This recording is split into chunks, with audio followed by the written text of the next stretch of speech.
My name is Joseph Warren, and today I'm here with my good friend, Jessica Cavazos. She's a very smart lady. She works as a respiratory therapist for pediatric home care, Pediatric home service. pediatric home service, and today we're going to be talking about her experience buying a home for the first time, what she learned from that. It was kind of a roller coaster ride, according to what she told me. Yes. We're going to be talking about Hotmail for some reason, and we're also going to be talking about her plant journey, what she's learned, because she's very into plants, as you can see here. So we'll be talking about that as well. Jessica, how are you doing today? I'm doing well. Thank Good. you. How are you? Doing well. Good. Good to see you. You too. And let's start with your home buying journey. Okay. So if you could go back in time to like when you first had the thought in your head, well, how did that start? When did you decide I wanted to buy a home? Like what was the process behind that? I actually decided that I wanted to buy a home. It was about a year and a half to 2 years ago. And I actually went and started looking at houses. But for different reasons, I just decided that right then and that time in life was not the right time. But I had already felt like I was ready to stop moving every year. I wanted to get planted somewhere. I was already financially able. I already had money for a down payment. But I decided at that time that it wasn't the right time in life, about a year and a half ago or so. But then with this most recent lease ending, so soon this year, I had decided that it was time to go ahead and buy a home. Yeah. And so I had decided, so it was about a year and a half of like knowing that it's coming and then just finishing out, this most recent lease. Yeah. So that's how I had first started, and that's how I knew. I think for me, it was like one of those things where I don't like feeling like a nomad. I don't like moving around. I don't like moving around. I like to feel very settled. I like stability. I like knowing that I'm somewhere and I'm gonna stay there. So moving every year just got really taxing. Because then there was always like this unsettled feeling of like, I'm not gonna be here longer than a year, or I only have so many months left, or you know what I mean? So I just decided that it was time. Okay. And then what was your first step? So you decided it's time to move into a new home. What was your first step? Like, what did you start doing to take action on that? So like I said, I did start looking about a year and a half ago. But when I really buckled down and got serious with, okay, this is the last time, I'm going to go ahead and end my lease and I'm going to go ahead and buy a home. The very first thing that I first did was I got connected to a realtor. Okay. So a lot of people, and this is where you get mixed advice, a lot of people, they go and get pre-approved with the lender first. So getting pre-approved basically is like it's literally a pre-approval for the amount that you're going to get a loan for. So that's, when they look into your credit score and how much you make and your assets and all that kind of stuff. So they tell you, okay, you're approved for up to this amount. So a lot of people usually go that route first. I went ahead and got connected to a realtor first, mainly because I know her personally, so I just kind of wanted to start with the advice and the guidance with the realtor before I even got pre-approval. So you decided you were going to do it. You talked to a realtor, and you went with someone that you knew? Yeah, so I did weigh out different options, though. I had basically asked around, so I had different options, and I was going to look into ratings online, and of course people that I knew that had used them as real estate agents before, and so that kind of thing. And so I went ahead and went with the one that I went with because I knew people who had used her before. And because in general she's just a very trusted person. I know her from church, so I just felt like, okay, I'm going to trust her with this big decision, helping me and guiding me, and it's a big investment, a big decision in life. So I went ahead and went with her. And okay, so when you got after that you got pre-approved, right? Correct. How did that work? Did she help you find someone, or did you go out to find someone to approve your mortgage? Yeah, so I actually, so she gave me someone that she recommended, a trusted lender that she had sent her clients to before. But I'm the kind of person where I'm like, I have to go and like compare rates, and I have to ask around, and I have to make the best decision for me. So I went to several banks. So I went to banks and credit unions. I went to about 4 different ones to kind of see who could give me the best interest rate. And so once I got like different quotes and interest rates from different lenders. I didn't get pre-approval yet, because once you decide to get pre-approved, then they're going to check your credit score, and you don't want, every time you get your credit score checked, it's like a ding. So I just wanted to ask around first for interest rates before I even got pre-approval from any banks. So once I decided who was going to give me the best interest rate, I then went ahead and I applied for the pre-approval. And so, in fact, the lender that she recommended me ended up being the one who gave me the best interest rate. Oh, wow. It didn't end up being the lender I used, and that kind of goes in later in my journey, but he ended up being the one who gave me the best interest rate. So that's how I started the process with the pre-approval. Yeah. What were the interest rates around that time? Just curious. So I was looking during the pandemic, and of course, during the pandemic, it became a buyer's market for a bit there, which basically means that it's a better time to buy than to sell because the interest rates were lower. So I was averaging at the banks anywhere between 3.4 and 3.8, which actually isn't a bad interest rate because they're usually easily above 4.5. So those were already good interest rates. And then the lender that she had connected me to had quoted me at about 2.9. Wow. Yeah. And again, I think it was, they have to go with the market at the time. So that at the time, that's what the interest rates were. So right now it's November 2020. I got these quotes in about May or June of 2020. So it was kind of smack dab in the middle of the pandemic. Yeah. But yeah. So it dropped basically. It dropped like significantly. How did that affect your thinking? Were you like, did that affect your thinking in any way? Like, oh, I gotta buy it now, or did it have no effect on you? Yes and no. It kind of affected my thinking, where it was like, okay, so it worked out that I didn't buy a house, last year when I wanted to, because now all the interest rates are so low. And I did feel kind of a crunch, but not so much because of the current market. It was more so because I knew that my lease was going to end. And not that I would be homeless, because of course I have my mother and I have people that would have easily taken me in, but it was just more so that like, okay, so I have until November to hopefully find somewhere to get settled. And I don't think I mentioned this, but also another reason why I wanted to get a house was because I kind of wanted to start investment in that way. So I wanted to stop basically throwing away money towards leasing, and then start investing towards myself and my own assets. Yeah, stuff that you own instead of you're paying someone else's. Correct. Something that down the line could come back to me. Yeah. Awesome. And okay, so then you're looking for a home. It sounds like everything's going great right now. Yeah. So I'm sure some things might go wrong. It was going good. Yeah. So what was the next step after that? You got pre-approved, very low interest rates, awesome. Yes. And you know what you want. So what happened after that?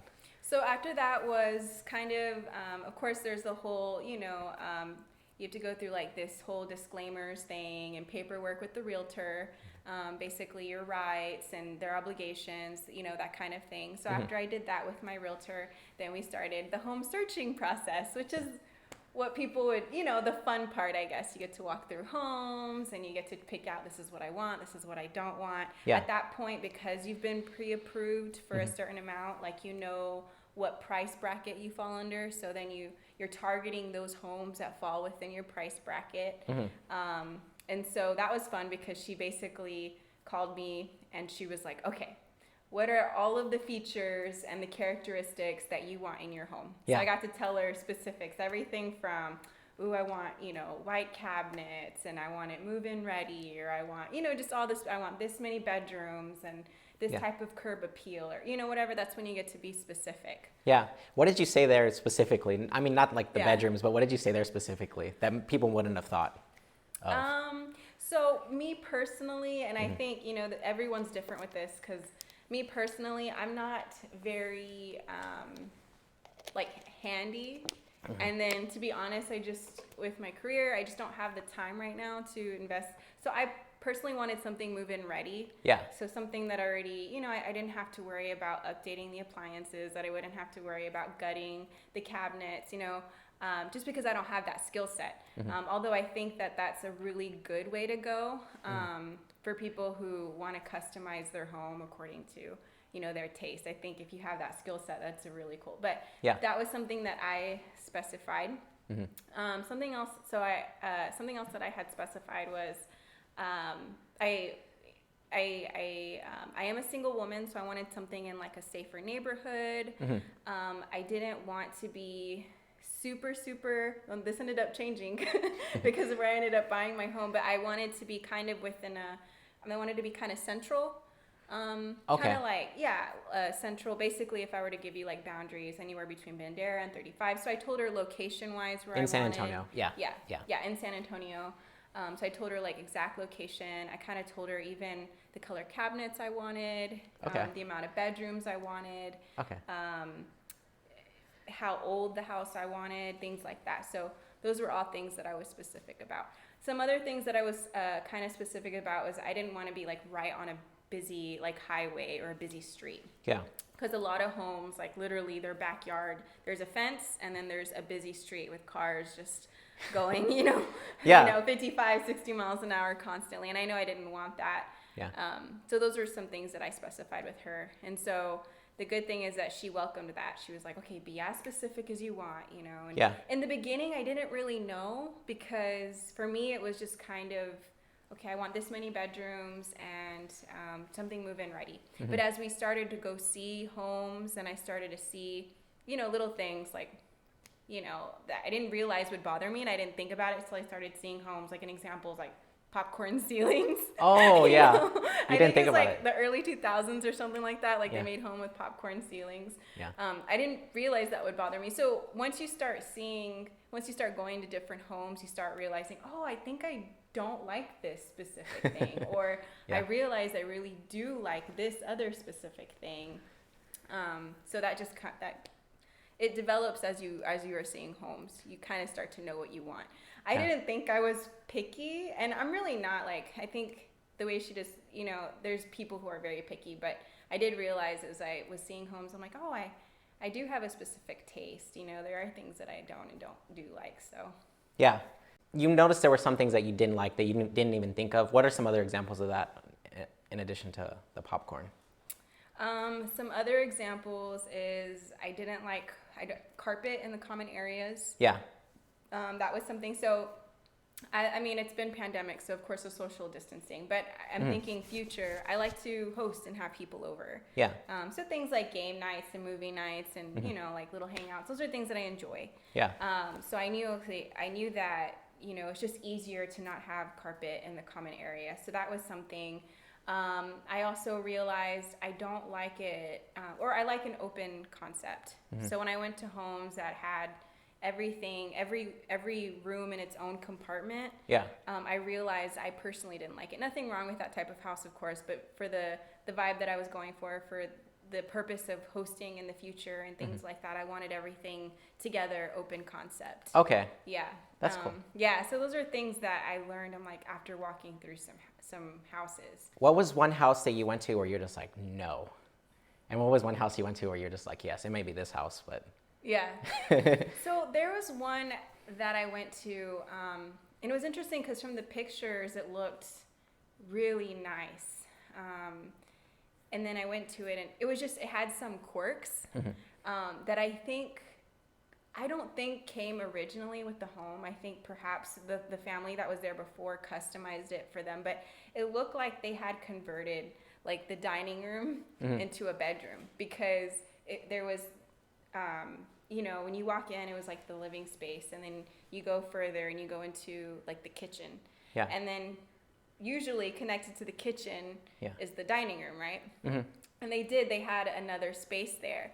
But as you go into that space, there was a big like mirror closet thing, and so when I was like, first of all, I'm not a fan of like big wall mirrors, but then I realized, oh, there's sliding door mirrors, and when I opened them, it was a closet. Yeah. Like a regular clothes closet, and so it was just interesting to me because so I was like, is this a bedroom that they had converted the dining room in? Yeah.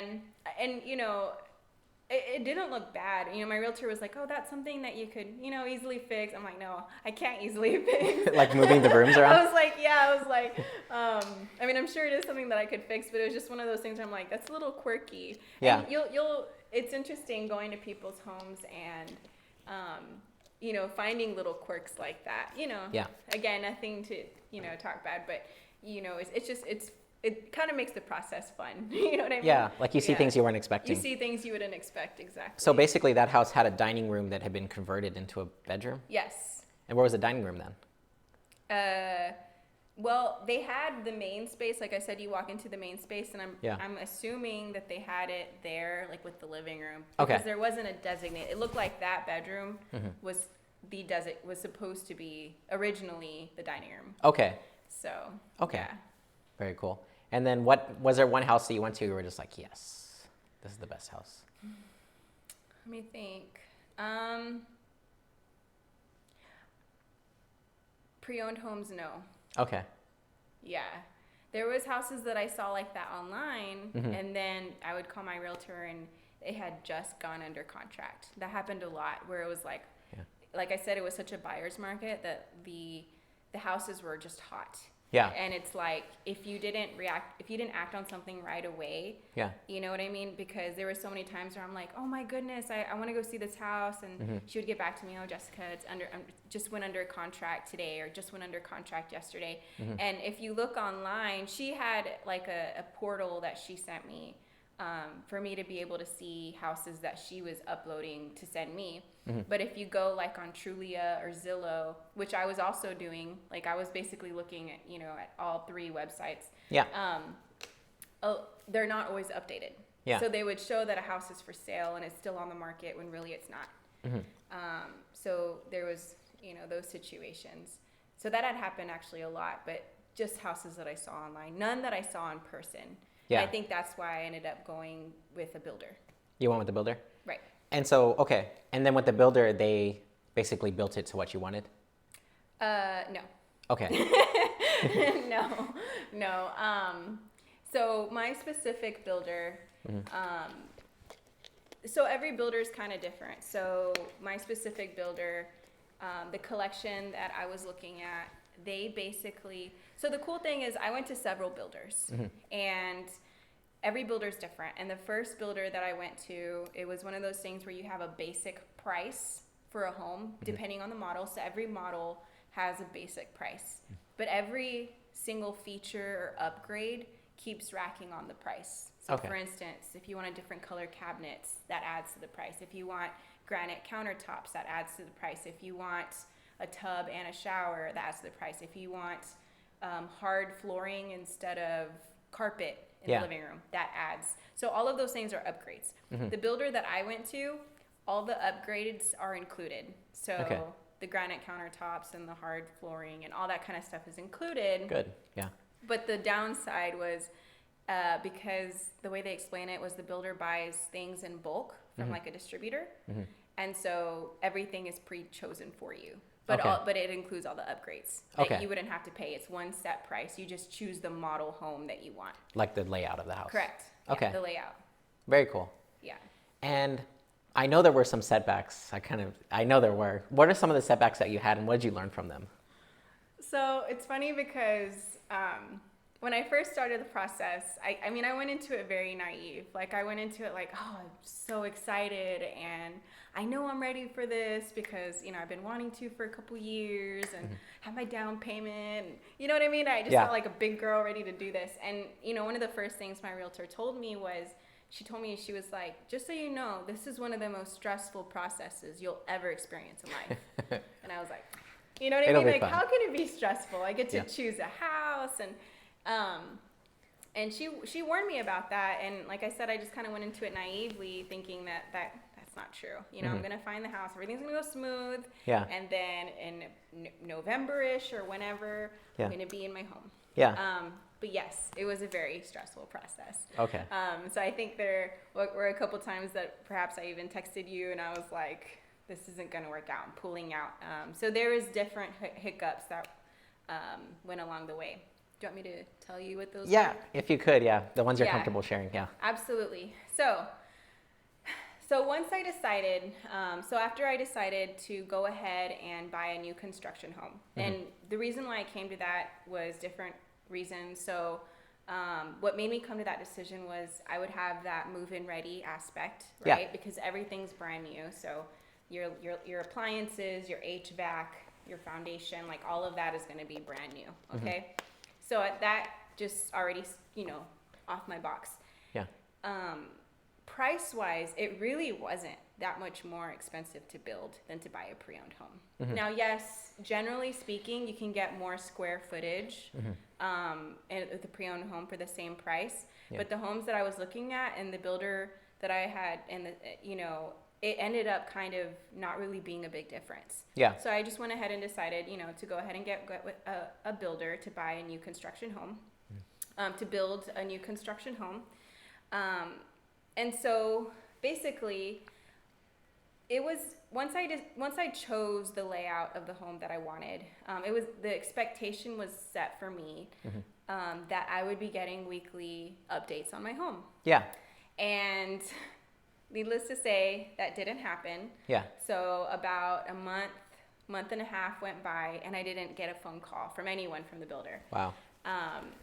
And obviously I don't want to say who the builder is because I don't want to, but I didn't get a phone call. So I reached out to the original sales guy and I was like, hey, I just want you to know that it was kind of the expectation was set that I would be getting weekly phone calls about the progress of my house. I feel like I've been in the dark, and I was coming to the house to check on it on my own. Yeah. But the point is I don't know construction terms. I don't know what's normal if I see something. You know what I mean? I just wanted a little updates on my home. Yeah. And so, of course, then, he got management, and management spoke to me, and management was like, absolutely, it is, the responsibility of the construction to let you know how your home is coming along. Absolutely, we'll take care of that. We do apologize. And he was very apologetic, and, so of course I got off the phone feeling good. I'm like, okay, so I'm going to start getting, and he told me, he's like, every Friday by 5 p.m., every week, you should get a phone call. Yeah. And I said, okay, great. Because I just don't like to be in the dark. You know what I mean? Like, Yeah. If this was like a $10,000 investment, that's one thing. This is obviously a big. So I just want to know how things are going. Yeah. So that didn't happen. I didn't get updates. Yeah. Then the only people that were really great at communicating were on the lender side, like the loan officer and his assistant.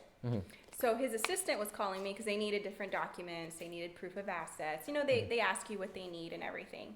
And I was talking to the loan officer assistant one day, and he told me, he was like, well, I just need these documents from you. He's like, but since your closing date has been pushed back by so much, we have time. And I was like, my closing date's been pushed back? What do you mean? Because originally it was going to be like October 18th. Yeah. And then he's like, oh, yeah, it's been pushed back to November 11th.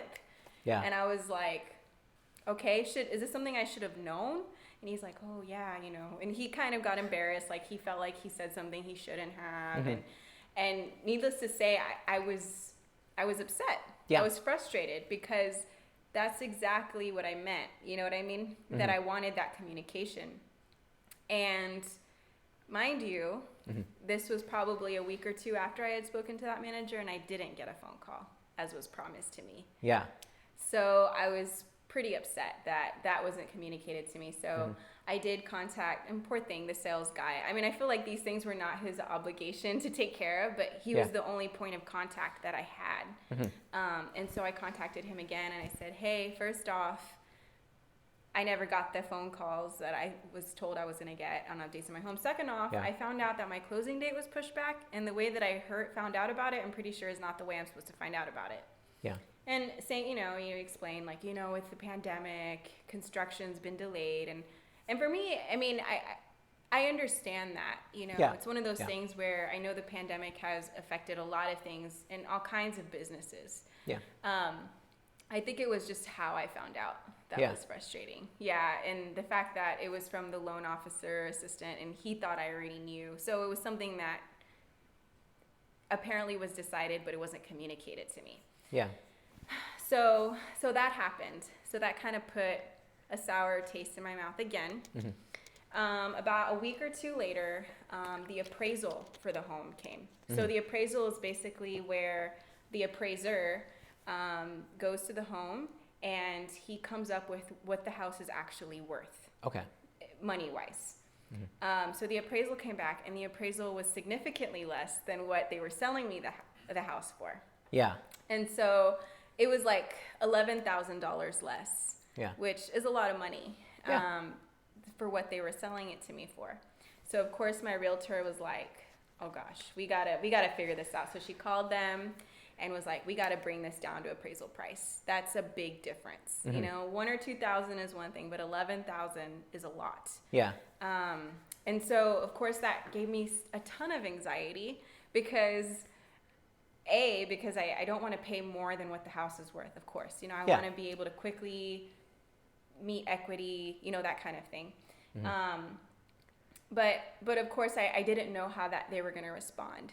And I was faced with a decision with, if they don't bring the price down to appraisal price, do I want to continue in this process? Yeah, do I want to keep going? Right. Yeah. Because if I pull out, I lose my earnest money.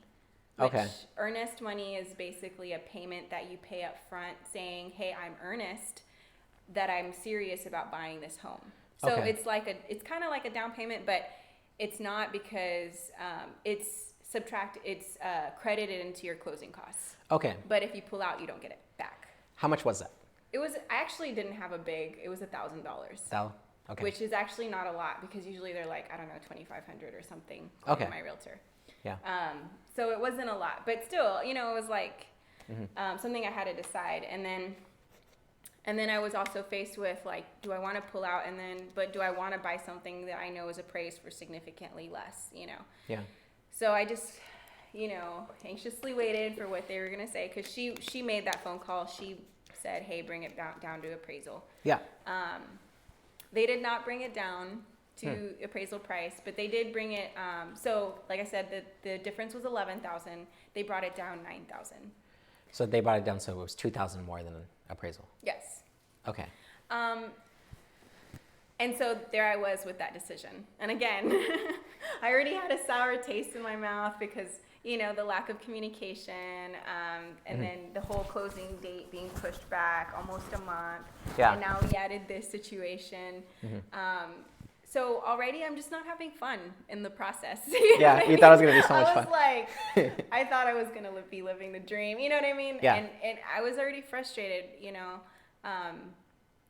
People are sensitive about their money. They just are. And especially such a big commitment. So I think I had already felt, you know, just frustrated. So so I faced that decision, had a long discussion with my realtor, and then we just had decided that, okay, we're just going to go ahead and continue in the process. And what made me decide that was because it's true that the comparables for this for this area, he gave me the appraisal price for the comparables in the area. However, the area is developing. So as the area develops, because I'm in a kind of a very, like, I'm outside of city limits, so I'm very rural out here. Yeah. Rural. That's a hard word. Rural. And so as development, you know, real estate's going to go up out here. Yeah. So I did it. I realized that, and so I went ahead and continued on with that. But and it benefited me, and you know, because I'm paying $9,000 less than I originally was agreeing to. So it benefited me in the long run. Okay. Who chose the appraiser? How did that go? Who chooses the appraiser? The builder actually chose the appraiser. So it's interesting that the appraiser, the builder chose the appraiser, and then, you know, the appraiser came back with the report that the builder was probably like, dang it. Why did you do bring that? The price down. Yeah. That's kind of interesting. I did get some other incentives as well. So, and you know, this is one of the pluses, is that like almost all, and this is also because I had really good credit score and everything like that, but almost all of my closing costs were covered by the builder. Yeah. So closing costs are about like $10,000. Yeah. And so they were trying to work with me to keep me happy, and so I didn't pay a lot in closing costs. Yeah. So there's more. Okay. So, as time approaches, still got no update on the home. And I was talking to my realtor about that, and I was just like, is this normal? Because I don't want to be a princess either. I don't want to be like, diva, I like don't my wanna be a sweet diva, first like, home. I want to talk to your manager type. Yeah. I don't have the right haircut, first of all. No, I'm just kidding. No, I didn't want to be. I just wanted to know, like, is this normal that like you don't hear from anybody from the construction side? So, I guess I wanted some say in how things are going in my home, and I wanted updates, right? So, and she told me, like, no, this isn't normal, and like she had, had clients with other builders, and that it wasn't normal, that they did get updates regularly. And so I think I was starting to kind of feel like, I don't know. Like, maybe all the signs are pointing towards no, you know what I mean? And it was hard. It was a confliction because I'm already dreaming of the house, right? Like, I'm already dreaming of getting settled, and I'm dreaming about my future there, and I'm dreaming about, just having somewhere to go when my lease ends, not being in limbo for a bit until I do find a home. There was just a lot. And I did feel like, in general, this house met all of, at the time, what my requirements were, or what I was looking for. Yeah. So as the time approaches for closing, I got a text from the sales guy, and he basically was just like, hi, Jessica, like, your orientation or your walkthrough orientation is on this day. It's supposed to be like not too soon before closing date. It's when the house is supposed to be done. He's like, your walkthrough orientation is on this day at this time. So I was like, okay, I guess I don't have a say. So I was in the middle of work, but okay. And I said, okay, thank you. And then he said, by the way, only one person is allowed, and that's the home buyer. And I said, okay. And he's like, that's because of COVID-19 restrictions. Even though I really wanted my realtor there. So I was like, bummer, but okay. Yeah. And then I said, where do I go? Do I go to the welcome center? Do I go to the home? And then he's like, well, someone will call you the day before with instructions on what to do. Yeah. I said, okay. Did they call? So so the day comes and nobody called. Oh. And so nobody called. And I think that was for me, that was kind of the last straw. Again, it wasn't, I'm sure it would have been fine. I would have showed up and I would have figured it out. Yeah. But I think it was just the principle of, like, the courtesy, customer service, giving me a call and giving me, I was told someone will call you with instructions. You know what I mean? Yeah. And nobody called. Yeah. And so, after that, I called my realtor and I was like, I don't want to do this anymore. And it's not the house that I'm unhappy with, but this builder, I'm going to be for a while, because your house, especially a new home, is under warranty for some time, right? Because there's little things that are going to need repairs, little things that are going to need adjustments. Your foundation's supposed to be under warranty for 10 years. So my thought process was, I don't want to be tied to this builder, because I felt like this was kind of foreshadowing how they were going to be after I buy the home. If they're like this right now, when we haven't closed on the home and I'm not committed to the home, how are they going to be after I've already signed papers and I'm locked in? It's kind of, that was my thought process. Yeah. And so I told her, I said, they didn't call me, and this is the last straw. I don't know where to go. I don't know if I'm supposed to go to the welcome center. I don't know if I'm supposed to go to the home. And I was told that someone would give me instructions. She said, and at this point, I think she understood, and she said, you know what? I don't blame you. She was like, Jessica, if you don't feel good about it, if your gut is telling you to just stop the process now, then just go ahead and stop the process. Because I'm a first-time home buyer, and your first-time home buying experience, it's already stressful. And so when you add in these factors of simple customer service, it was getting overwhelming. And of course, I have just the anxiety of, I've been debt-free for so long, and I'm about to tackle on another debt. So I'm dealing with a lot of emotions at this time, and I'm an emotional person. Yeah. So I was like, I'm done. I'm over it. So she said, okay, I'll make the phone call tomorrow morning. She goes, I can send you houses tonight that are on the market. Yeah. And I said, okay, let's get back on the market. Let's start searching again. And that was the decision that I had made. Yeah. I did take some time to, talked to some other people because I didn't want to make an emotional decision either. I wanted something well thought out, and I just felt like all the signs had been pointing towards, hey, this is not, for me. So the next morning, she made that phone call. So right away, of course, the builder, not the builder, but the sales guy calls me, and he's like, I'm so sorry it's not working out. Do you mind if I, this manager would like to talk to you? Are you okay? And so, and I said, sure. So I talked to a manager, and he was just basically like very apologetic. He owned up to all the things that I was complaining. He didn't argue. He was great. I mean, he was honestly just like, you're absolutely right. And if I were you, I would feel the same way. Yeah. So, but at this point, I'm like, well, it's too late now because I was supposed to close in a week. So if you guys fix anything now, you know what I mean? It's too late. Yeah. But he was just basically like, what can I do? What can I do to reconcile this?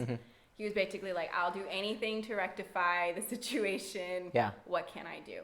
And then I told him my terms and my conditions, and took some time to think about it. Yeah. And I think I texted you that day, actually. I was like, guys, I'm done, and this feels like a breakup. Because I had dreamed so much of the house, and so it was a very hard decision. But after I spoke to that manager guy, I went ahead and took some time, like I said, to think about it. I gave him my terms. He complied with what I told him. Yeah. And I actually decided to keep going. Yeah. I said I'll go to the walkthrough orientation, which was that day. I want my realtor there. She will be there. And they said, okay, sure. She'll be there because originally it was supposed to be just me because of the COVID-19 restrictions. Yeah. I told them what I wanted in writing, and they provided to me in writing what I asked for. Nice. And I came to the walkthrough, and then I was able to share with that person basically my experience, which has helped because he actually took over and being a point of contact for me. To this day, he's been a point of contact for everything regarding my home. So it's been nice, yeah. So they almost redeemed themselves. Yes, but it was very stressful. And like I said, it was very emotional. Yeah. I can honestly say that I lost sleep because I had the anxiety of, again, just, the whole financial decision, making a wrong or right decision, whether I stay in or pull out. And then also even just the idea of like, now if I find something, either it's A, crunch time and I have to find something now, or B, I'm going to be in that limbo where my lease is ending at my apartment. Yeah. And I'm going to have to just kind of stay somewhere for a little bit while my stuff is in storage, which is not the end of the world, right? Like, that's first world problems, right? Like, but I think in my mind it was, I just want to be settled already, you know? You had your mindset on it. Exactly. When you said you dreamt of it, do you mean you just like already imagined yourself in the home, or what do you mean by that? Did you literally dream of the home, or what do you mean? I think so I'm somebody who, like, I guess I'm kind of a dreamer, or like a daydreamer. So I think about my future a lot. Okay. Like, I'm the kind of person where I'm like, I know what I want, and and so when I went under contract for the house, which going under contract basically means that you're going through the process of getting the approval of the loan. They take the house off the market. You paid your earnest money. Yeah. But you're not officially closed on the home. You're not the homeowner yet. You're just the person that is basically, like, you and the house are kind of, y'all are under contract. You know what I mean? Like, where you don't own the house yet. Yeah. So whenever I was in that, I had already been thinking about, where am I going to put things? And, like, kind of, we're getting settled there. And so I was already dreaming of my house. So I had already, and I think this is probably something I learned, is don't get emotionally attached to a house that you haven't closed on, because I got emotionally attached to the house, which was a mistake. Yeah. I mean, it ended up working out because I ended up getting the house, but I learned, do not get emotionally attached to a home until you sign and it's closed. What tips do you have for not getting emotionally attached? Because it seems like it's something that's very human to be like, okay, it's mine now. Yeah.